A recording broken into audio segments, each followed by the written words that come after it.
Oo, kasi pala nagkaroon kami ng miscommunication. Yes. There was supposed to be a forum like this at hindi natuloy. So sabi niya, pumunta ka ng Wednesday. Sabi ko, sayang, Mr. Flores, meron pa naman akong ipapalabas. Sabi niya, please, huwag mo naman ilabas. Ilabas mo na lang when we have this today, when we guest you as one of our speakers for the Pandesal Forum. Yun nung nangyari dito sa raid na nangyari sa amin, actually, I apologize but I cannot react. Kasi po ito yung advice, hindi ko naman to kaso eh. Ito yung advice nung abogado ng aking asawa. If it was just me, wala akong problema. I would have reacted. No? Less that I be subjudice kung meron ng court case. But basically, siguro ang message ko na lang dito sa nangyari, alam niyo ho, isa ako sa mga staunch oppositionist during the time of Ramos while I was part of the majority and became one of the members of the minority. Na kung saan, opposition po ako. Ako ang isa sa mga naging complainant ni Pangulong Erap Estrada. But all of that is in the realm of politics. Lahat po yung politika.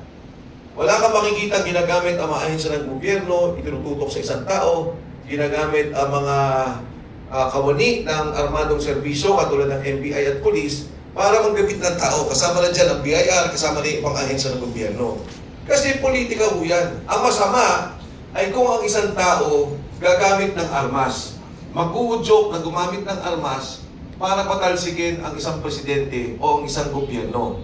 In fact, kahit na yung people power is not illegal. Calling for BBM's resignation is not illegal. Calling for people power, for all of us to be together, magsama-sama tayo, hindi po yan legal. Nagkaroon na ng dalawang desisyon ang saligang batas tungkol dyan. Ang masama, pagka nga po sa isang demokratikong setup na nagsasalita ka lamang at nagbibigay ka ng iyong pananaw o opinyon sa nangyayari sa inyong lipunan, at marahil nagsasalita ka lang hindi maganda sa ilang mga kawani ng gobyerno o liderato ng ating bansa at ginigipit yung mga taong yan.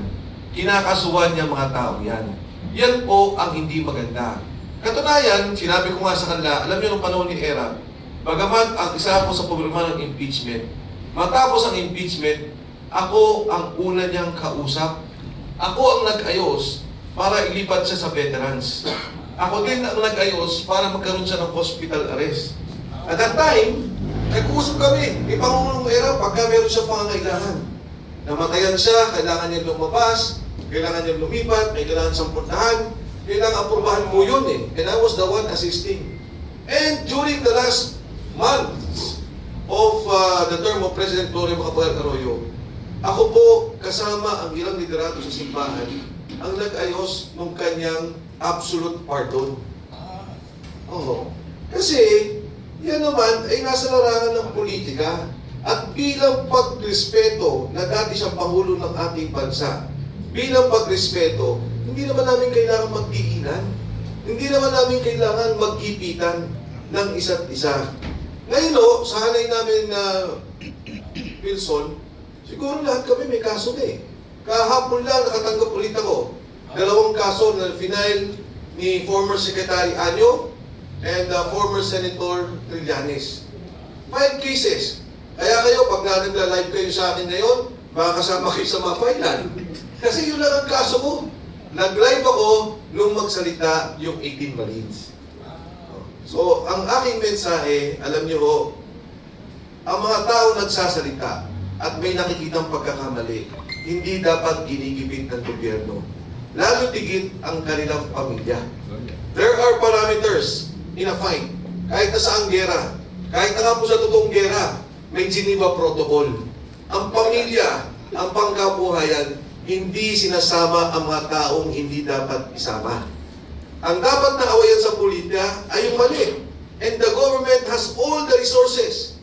Andyan sa kanya ang media outlets, meron siyang sariling government outlets, meron siyang writers, meron siyang mga manunulat, meron siyang social media, may pondo siya, in fact, may mga trolls siya. Ang dali-dali nang i-overwhelm ang mga nagsasalita laban sa kanya. Pero siguro mahirap pag hindi na nila alam kung paano hintuin ang katotohanan. Kung hindi na nila alam, patahimikin yung mga sinasabi.